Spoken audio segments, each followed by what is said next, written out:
एक बार गौतम बुद्ध अपने कुछ भिक्षुओं के साथ एक प्रवचन सभा में बैठे थे। उस सभा में बुद्ध के चाहने वालों से ज्यादा बुद्ध के शत्रु थे। यहाँ तक कि जिसने ये प्रवचन सभा आयोजित करा रखी थी वह भी बुद्ध से ईर्ष्या करता था। सभा का आयोजन राजा के महल में हुआ था, इसलिए राज्य के सभी मुख्य लोग वहाँ उपस्थित थे। बुद्ध सभा में जाने से पहले जानते थे कि सभा में उनके विरुद्ध कोई ना कोई षड्यंत्र जरूर रचा जाएगा।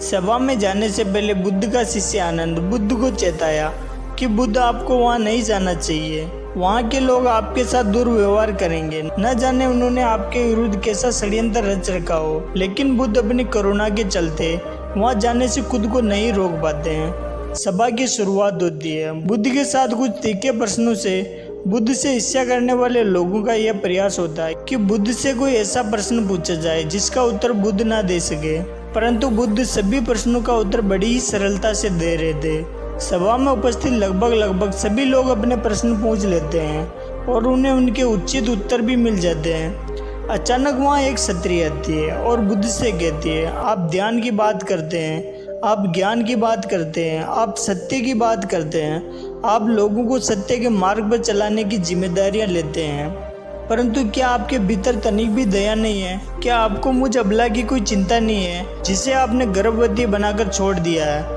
क्या आपको मेरे पेट में पल रहे बच्चे की कोई चिंता नहीं है? उस क्षत्रिय की बात सुनते ही सभा में हड़कंप मच जाता है। सभी लोग एक दूसरे से बातें करने लगते हैं। उस सभा का एक व्यक्ति खड़ा होता है और कहता है, अरे क्षत्रिय के सौंदर्य के सामने बड़े बड़े ज्ञानियों ने घुटने टेक दिए हैं, फिर ये बुद्धि क्या है? फिर और कोई खड़ा होता है और कहता है, हमें बुद्ध से ये उम्मीद नहीं थी कि बुद्ध इतना नीचे गिर जाएंगे। इसी तरह सभा के बहुत सारे लोग खड़े होते हैं। लोग बुद्ध को भला बुरा कहना शुरू कर देते हैं। जब सभी लोग अपने अपने मन की भड़ास निकाल लेते हैं तब राजा कहता है, बुद्ध आप अपनी सभा में क्या कहना चाहते हैं? राजा भी बुद्ध से ईर्ष्या करता था। वह चाहता था कि बुद्ध बदनाम हो जाए।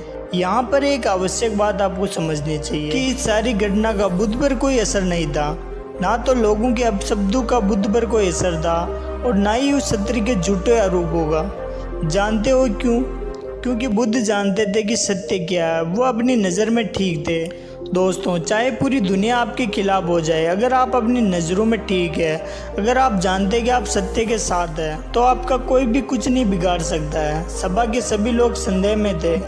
यहाँ तक कि बुद्ध के कुछ नए भिक्षु भी संदेह में पड़ गए थे, लेकिन बुद्ध जानते थे कि वह क्या है, इसलिए उनके चेहरे पर 1% भी बदलाव नहीं आया था।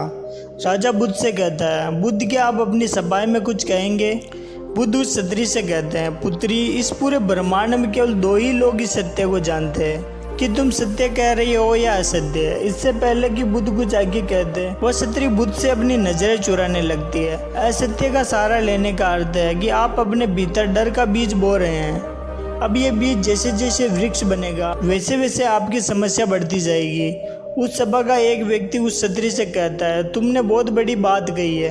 अगर ये गलत साबित हो गई तो तुम जानते हो ना कि तुम्हें क्या दंड दिया जाएगा। उस व्यक्ति की बात सुनकर उस क्षत्रिय के हाथ पैर कांपने लगते हैं और वह तेजी से वहां से भागने लगती है।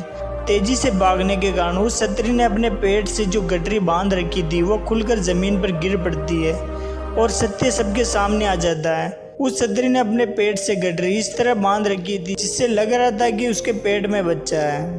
राजा उसी समय उस क्षत्रिय को बंदी बनाने का आदेश देता है, परंतु बुद्ध के कहने पर क्षत्रिय को क्षमा कर दिया जाता है। एक बात हमेशा याद रखना कि धैर्य और आपकी नज़रों में ही सही होना है आपको बड़ी से बड़ी समस्या से बचा सकता है। दोस्तों, आपको ये कहानी कैसी लगी है प्लीज़ कमेंट करके ज़रूर बताइएगा और वीडियो को लाइक कर दीजिएगा। अगर आपने इस चैनल को सब्सक्राइब नहीं किया तो प्लीज़ सब्सक्राइब कर लीजिएगा। Thank you.